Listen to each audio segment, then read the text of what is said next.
This game reminded me of Chuck Norris because the walkers were a real problem for the Texas Rangers. You are Locked On Rangers, your daily Texas Rangers podcast. Part of the Locked On Podcast Network, your team every day.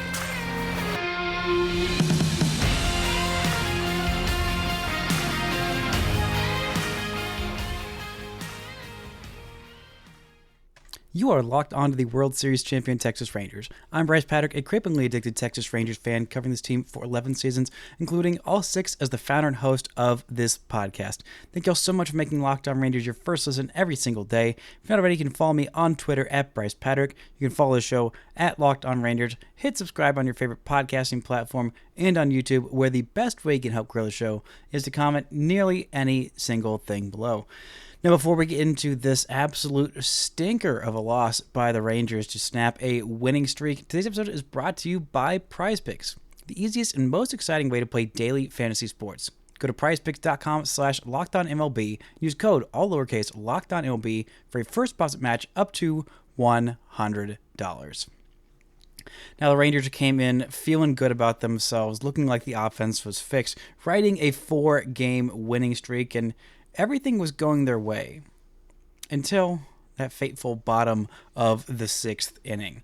Now, coming into this inning, Michael Lorenzen still wasn't at 90 pitches. I thought that he would be able to go at least 6 innings in this one because, he throws 7 pitches, and because he has been so good facing a lineup a third time through, not something that is typical for the average starter in Major League Baseball nowadays. Usually these starters, they can only go, 5 innings or go through an order, twice, maybe 2.5 times. But with Lorenzen, because he's got so many different pitches, that's one of the reasons he's been so effective this year, and one of the reasons that he's been able to pitch deep into games consistently. But the Rangers had a lead. They had a 2-run lead at that point, and they thought, okay, well, let's not push it. Let's not push it. Let's take this leadoff double and let's throw in Jacob Latz here. And Latz, who has been really solid for the Rangers all year long, just got absolutely rocked in this one. I mean, the final line looks a lot worse than I think the actual performance was. I mean, he was getting ahead of hitters with strike one in all of his at-bats outside of the final one. But still, he just could not put hitters away. Walking a pair, getting the bases loaded, and then the first pitch to Rhys Hoskins, a fastball just right over the middle of the plate, towards the top of the zone, but just split the plate right into for a go-ahead grand slam, and that would be it. That would be all the runs that the Brewers would need to win this game. A 5-run inning. It feels much better when the Rangers are doing the 5-run inning scoring than when they are doing the 5-run inning giving up. It's much less fun on the opposite side of that. But still, the Rangers offense could not quite muster just enough in this one. I'll talk about Adolis Garcia's great day and why I think he's actually starting to turn a corner a little bit later on in the show. But this was just a rough outing for this bullpen, and not a great outing for John Hernandez either. I mean, he was really bitten by the walk, and he could have kept it close, could have kept it a 2-run game, but wasn't quite able to do that. His ERA is now north of 4, 3 walks for him in his 2 2/3 innings of work. Good on him to just eat some innings up and, save this bullpen from having to throw, too many guys on really anybody on the A side of this bullpen, unless you're counting Latz or you're counting Leclerc as the A side of this bullpen. But just able to gobble up those innings, keep this team mostly in it, but the offense just was not quite able to muster up enough runs to win this one. Not a great outing for Lorenzen, being able to only go 5 innings of work. I mean, 5 innings, 2 runs isn't horrible. He didn't get bitten by the walk, but this bullpen just absolutely eaten up by the walks. I mean, that's the problem with this bullpen. That is when things go awry with this bullpen, is when they are giving up way too many walks. Latz hasn't been that big a victim of it. Hernandez has been bitten by it egregiously this year. Leclerc has really, really struggled with the walks. I mean, he only faced, 2 batters, and he walked half of them. He did get an out, but he technically walked half of his batters. But when he's not been walking anybody, he's been amazing. Same with John Hernandez. Same with Latz. But when you're walking guys, you're giving these free base runners, especially when they cash in on all three of those free passes. It is just the difference in this game. The Rangers were not able to take advantage of the walks they had. They stranded 10 runners on base in this one. 10. That's not going to get the job done. Going just 2 for 7 with runners in scoring position is not quite enough in this one. Now, if one of those hits was an extra base hit in the gap to score a couple of runs, then maybe that would be the case. But again, this team is just not able to come up with the big extra base hits frequently this season with runners in scoring position. Just coming up with big extra base hits in general. Only one extra base hit in this whole game, and that was Adolis Garcia's opposite field home run, which was a great, great sign for this offense moving forward, but not a great sign for this team today. Just really would have liked to have seen a better day from Latz, a couple of better pitches from him here or there, and maybe the Rangers get out of it. Maybe the Rangers end up with the win. Maybe they do end up piling on some more runs. Maybe they don't face the best part of this Brewers bullpen. But again, their bullpen is incredibly deep and talented, so it doesn't really matter all that much who exactly you're seeing in this Brewers bullpen, and the Rangers weren't able to take advantage. And just a frustrating way to lose this winning streak. The Rangers could have gained more ground on the Mariners today, because the Mariners blew a game even later than the Rangers did. They blew their game in the 8th inning. The Rangers blew their game in the 6th inning. The Astros had a day off, but the Rangers had a chance to keep clawing their way back into this AL West race. They're not completely out of it. The Mariners have been in a little bit of a tailspin ever since that series against the Rangers where they swept the Rangers. And the Mariners have just been in a brutal stretch as of late while the Rangers had been on their winning streak. They've been slowly, actually pretty quickly, regaining some of that momentum in the AL West. But games like this are just incredibly frustrating. I was literally just talking on yesterday's show about how, wow, this offense is so much deeper, or this bullpen is so much deeper with, adding Max to the bullpen and adding Max to the rotation, pushing Dane Dunning to the bullpen. You look at this bullpen, you think, there's really not that many weak spots in this bullpen, and still, even when you have a mostly pretty strong bullpen, the only real weak links are, well, Jonathan Hernandez and a little bit of Jose Leclerc, but those guys have definitely had their moments of brilliance this year. And every once in a while, when your bullpen does have a game like this and your offense isn't quite able to pick them up, especially since it had been picking up your pitching the last couple of days, it just makes it all the more frustrating. Just wanting to maintain this winning streak, wanting to maintain this level of offense that you seem to have turned a corner, figured some things out, because this offense had been so darn inconsistent. You were just a couple of your big bats away from being fully optimized. And again, even looking at most of this lineup, pretty much everybody did their job. Everybody had at least an okay offensive day. I mean, outside of Lowe, who just did not have the best day at the plate today, DHing in this one just to get him a day off his feet, because he had started, I believe, every game for the month of June. It'd been a lot of games since Nathaniel Lowe had a day off of his feet. So just giving him that half day, that was the only reason that Bochy said that he was doing that. Not because Lowe is hurt or anything, but just giving him that half day, giving Zeke Duran a little bit more playing time out there at first base. Could be a thing that we see more often with lefty starters on the mound. Thankfully, the Rangers don't have an insane run of facing like 5 straight lefties like they did earlier this month and late in the month of May. But they could definitely use some reinforcements back to combat those lefty pitchers, and they might just be getting one tomorrow.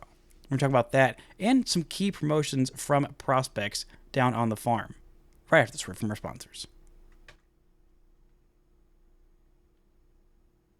This episode is brought to you by Tech Network USA.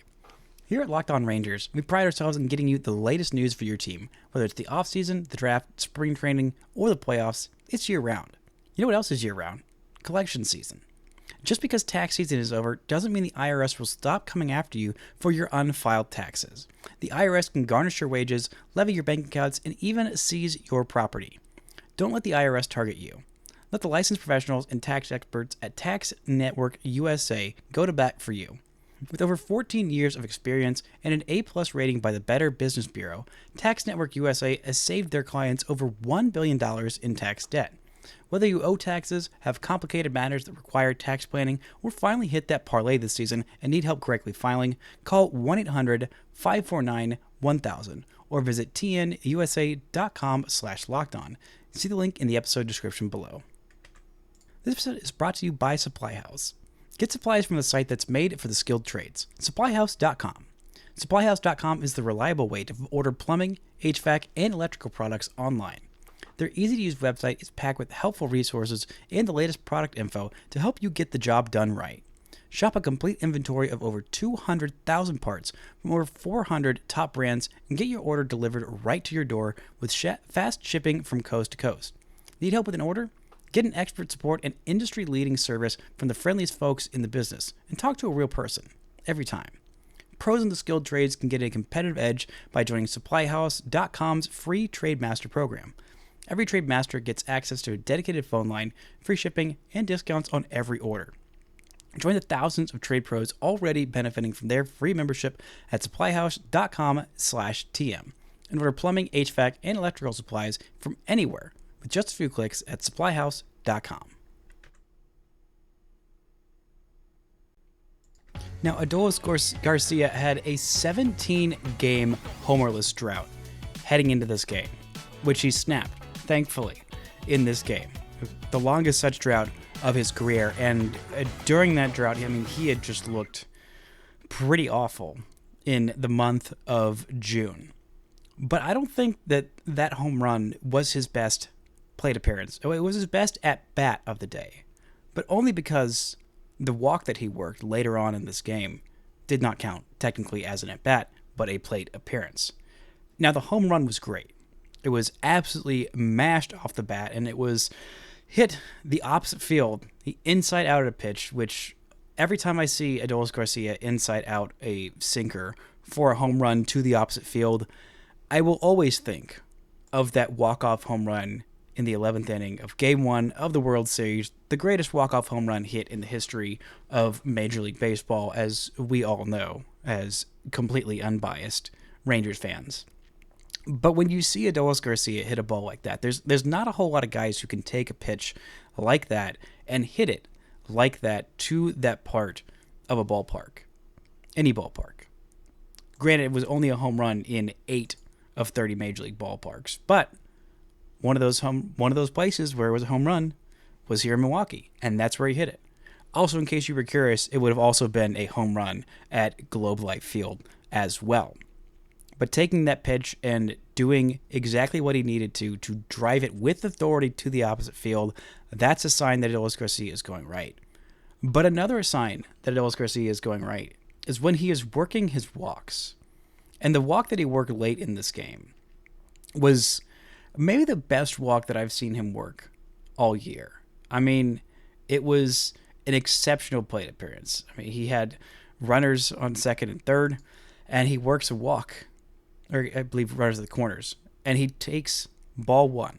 A close pitch, but a sinker about 2 to 3 inches below the zone. And he takes it. Pitch number 2, sinker, top of the zone. Barely in the strike zone, but the ball is completely in the strike zone. A quality pitch, but he doesn't swing at it. Then he gets ball 3, fouls off pitch number 4, got a 2-2 count. Ball 5 up above the zone. Pitch 6, sinker, in 2-3 inches off the zone, takes it for a walk. He only swung at 1 of the 6 pitches he was thrown. Just 1. And it was the only one that was really even a hittable pitch. That is something that Adolis Garcia has really struggled with this year.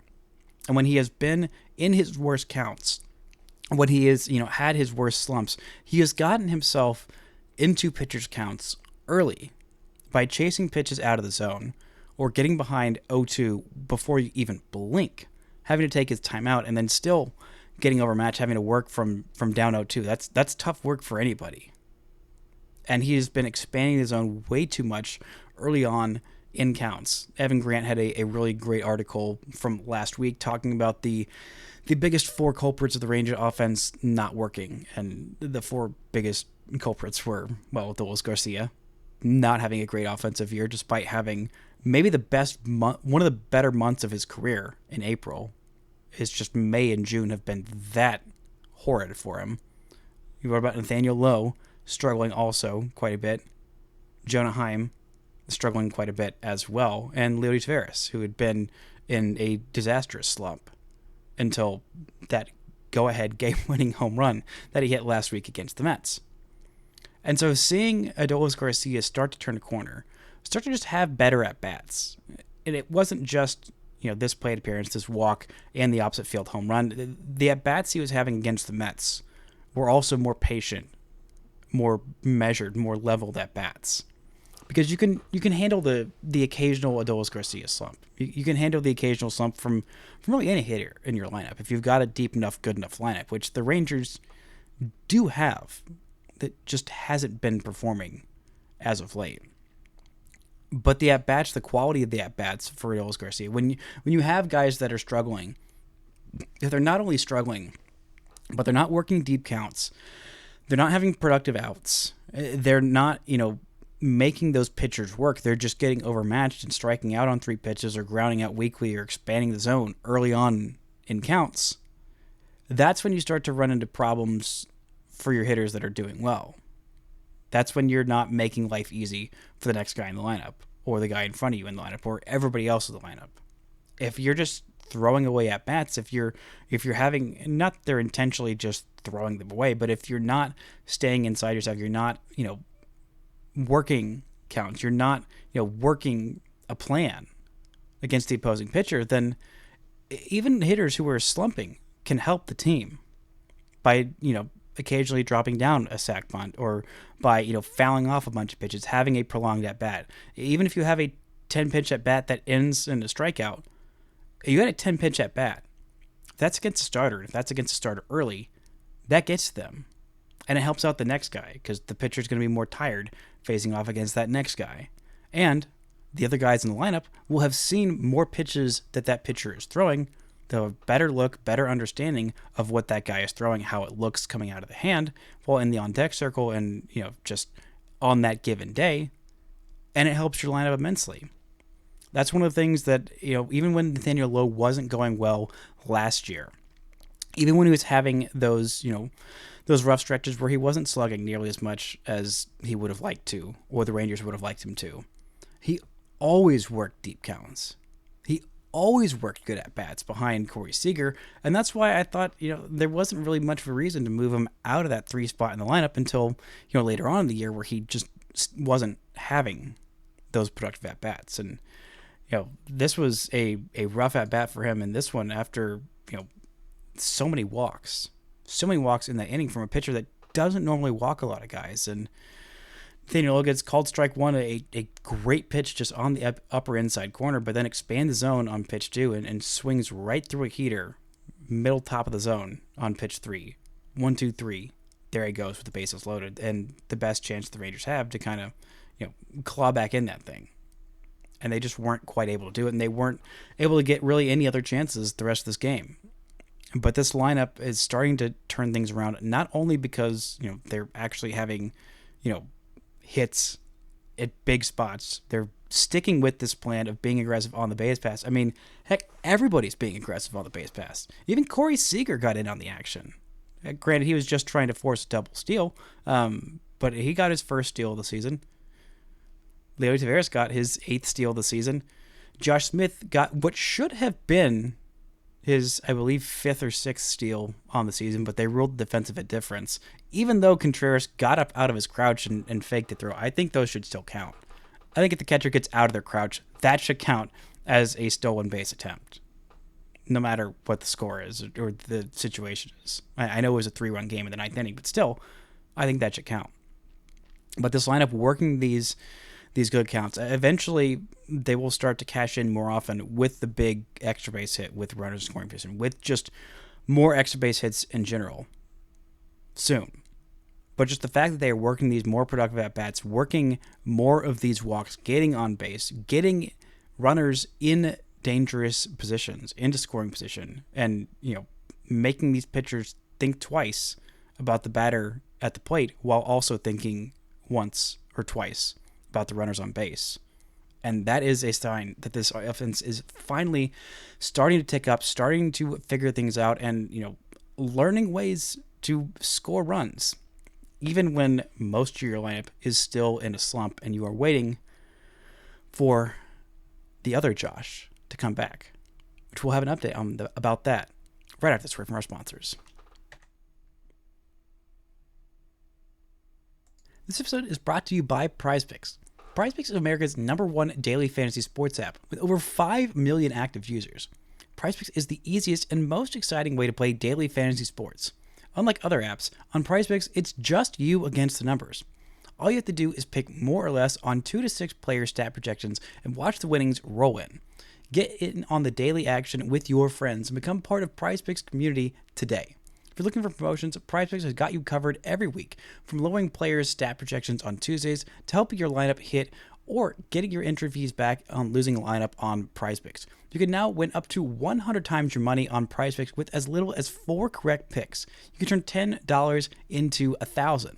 So download the PrizePicks app today. Use code LOCKEDONMLB for a first deposit match up to $100. That's code LOCKEDONMLB on PrizePicks for a deposit match up to $100.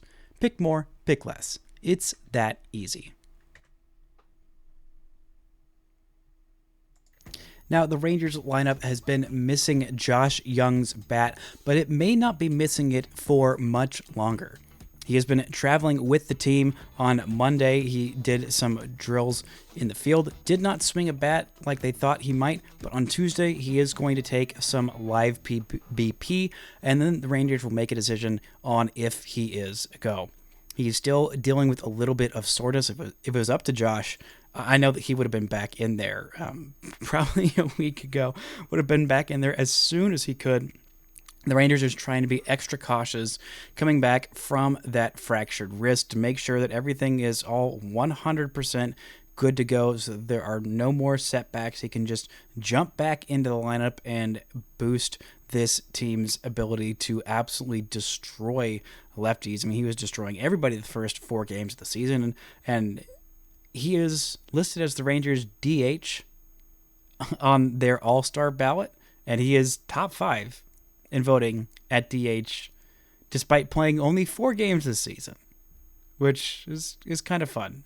But Josh Smith could definitely use some love in the All-Star vote. Round 1 ends on Thursday at noon. So Josh Smith right now, despite being one of the best third basemen in the entirety of Major League Baseball, granted there are a couple guys who are ahead of him in the voting who, are having phenomenal seasons in Jose Ramirez and Rafael Devers as well, but Josh Smith deserves to be much, much higher than 7th in the vote. He's been phenomenal this year, stepping up and being the Rangers' everyday third baseman with Josh Young on the shelf.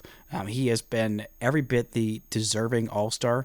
I don't think he's going to end up starting the All-Star game, but he deserves to be much, much higher than just 7th in the vote. And the only Rangers player who's higher than is at this point going to move on to the next round of voting, which only the top 2 players at each position move on to the next round of voting. Right now, it's just Marcus Semien that's there. It's just him. Give these guys some love. Go send some All-Star votes. Go send some love their way because they absolutely are deserving of it. Speaking of some guys who have been All-Stars in their career, Max Scherzer is dealing with some soreness after his first start off the IL. Right now, he is still scheduled to make his next start on Friday. Bruce Bochy said that they are going to reevaluate him after he throws his normal bullpen on Tuesday. He only threw 57 pitches on his first start on Sunday. Looked absolutely phenomenal out there. Still dealing with a little bit of that lingering issue, but it's nothing that he thinks is too serious. But again, the Rangers are going to want to be extra cautious with a guy who is just about to turn 40, coming off of major surgery and dealing with that setback with the nerve issue in his thumb. Still looked absolutely fantastic out there. The Rangers are hoping that he can just make his next start, hopefully go more of the 80 to 85 pitch mark that they were hoping to target on Sunday. And we'll see exactly what that looks like. We'll have a little bit more information to work with after Tuesday. We'll have more information on Scherzer and on Young after Tuesday's game. So hopefully it will be all good news that Max Scherzer is feeling just fine and that Josh Young will be activated. And then the Rangers will start to make some of those tweaks to their lineup. Maybe we'll see more Josh Smith at DH. Maybe we'll see Josh Young just DHing early on, coming back from that injury. But I assume that once he's back, he will be a full go and just playing the field and being that all-star level third baseman that we know and love and have seen for the last year, or we saw all of last year. But the Rangers are really looking forward to having his bat back in the lineup. But we were talking about some pitchers earlier, and the Rangers have some promotions, finally some mid-season promotions from their pitching prospects, some guys who are having fantastic seasons so far. Winston Santos, who is absolutely crushing it high A Hickory, he has been promoted to Double A Frisco along with fellow right-handed pitcher Skylar Hayes as well. Alejandro Rosario and left-hander Cole Drake and Glider Figueroa, those guys who have been crushing it down east. I talked about actually all three of those guys last week on Friday's show, and all of them are getting the bump up, going to high A Hickory. Cole Drake has been striking out about 15 batters per nine, just absolutely annihilating opposing hitters. Alejandro Rosario was a surprise pick out of the University of Miami, a fifth-round pick by the Rangers last year, and he has looked absolutely exceptional this year. So these promotions are well warranted. Glider Figueroa is a 20-year-old third baseman who absolutely crushes it offensively, just hits for a lot of power. Didn't see a whole lot of that last year. Just not quite the offensive season that the Rangers were looking for. This year he started to tap into that power a little bit more, having that on base, that high on base that the Rangers were looking for from him, and the defense has been fine at third base. Nothing too spectacular, but that power is really his carrying tool, and the on base to go with it, that is a good combination for him. Winston Santos, I thought he'd be called up a little bit sooner. He spent all of last year in Hickory and got lit up quite a bit, added a little bit more to his off-speed repertoire. The slider looks so much better this year. I am really excited to get some eyes on him in Frisco and see what he can do, because Winston Santos has been one of the biggest bright spots for the Rangers on the farm this year. Alejandro Rosario as well, a guy coming completely out of nowhere to just absolutely annihilate hitters in low A. I mean, he was just too good for that level. He just was. The same with Cole Drake. Cole Drake was absolutely crushing it down there in low A. I mean, the strikeout number just absolutely blowing guys away. His stuff was just overpowering for those low A hitters. And now we'll see what those guys get to do against high A Hickory, or I guess with high A Hickory in the South Atlantic League. A little bit more of a pitcher-friendly environment for those guys there than the Carolina League with the Down East Wood Ducks. That will be, I can't remember exactly what they're being renamed, but unfortunately they won't be the Wood Ducks for much longer. But those guys are no longer members of the Wood Ducks because they have been having such a phenomenal start to this season. Santos, I think, is the guy who I was looking for a lot more from him last year. And this breakout has been it's been such a blessing for him. I mean, it has been such a bright spot for this Rangers system that has been, there have been one-off pitching prospects who have had good years and had, different little spots where they just, hopped onto the scene. But usually there haven't been, this many different pitching prospects that have had, good years all at the same time. Usually there's been like one or two guys that have been, that have had good seasons at a time in terms of Rangers pitching prospects. They haven't had this many of guys who, weren't expected to have, these super high expectations and come out there and just dominate to this level. I mean, having guys at three different levels all having, just phenomenal seasons. as starting pitchers, with that being Winston Santos and Alejandro Rosario. And also, let's not forget about Emiliano Teodo. I don't know how much longer he's going to be in Double-A Frisco. I think that there's still a little bit more for him to work on before he is jumped up to the Triple-A level. But seeing him dominate this year, I mean, I've loved what I've seen from Santos this year. I've loved what Alejandro Rosario has been able to do breaking onto the scene this year. But I think Emiliano Teodo has got to be the far and away biggest storyline for the Rangers pitching prospects this season. Outside of Jack Leiter, I know I've talked about Jack Leiter about a million times. I don't want to do it right now. He did have a great last start out, just in case you were wondering. But Emiliano Teodo absolutely crushing it this year, staying in the rotation, pitching deep into games, and staying in the strike zone a little bit more than folks anticipated. When he can limit those walks, it's like this Rangers bullpen. When he can limit those walks, he is just one of the nastier pitchers in the Texas League. I mean, the raw stuff there is fantastic. The fastball is playing so much better with that movement on it as a two-seam sinker type of fastball, as opposed to the four-seamer that might have been a little bit faster in terms of velocity, but was just about as straight as an arrow. But the changeup's playing up much better this year. The slurve, he's able to manipulate very, very well. It is a very, very effective pitch form. And he is looking like a real bona fide starter, and not just a starter, but a good one. And having this many bright spots on the farm in terms of pitching prospects that are just guys who are coming up, if not out of nowhere, then just from at least under the radar to break onto the radar and onto the mainstream. It is a great, great sign, and something that we have not seen from the Rangers farm system in quite some time. That's going to do it for today's show. Thank y'all so much for listening and subscribing. Back tomorrow, hopefully, with some good news about Max Scherzer's bullpen looking great, and also Josh Young looking great, and maybe Josh Young just being back in the lineup for the first time since freaking April, because I am so looking forward to it. But that's going to do it for today's show. Thank y'all so much, and until next time, don't forget to enjoy World Series champion Texas Rangers baseball.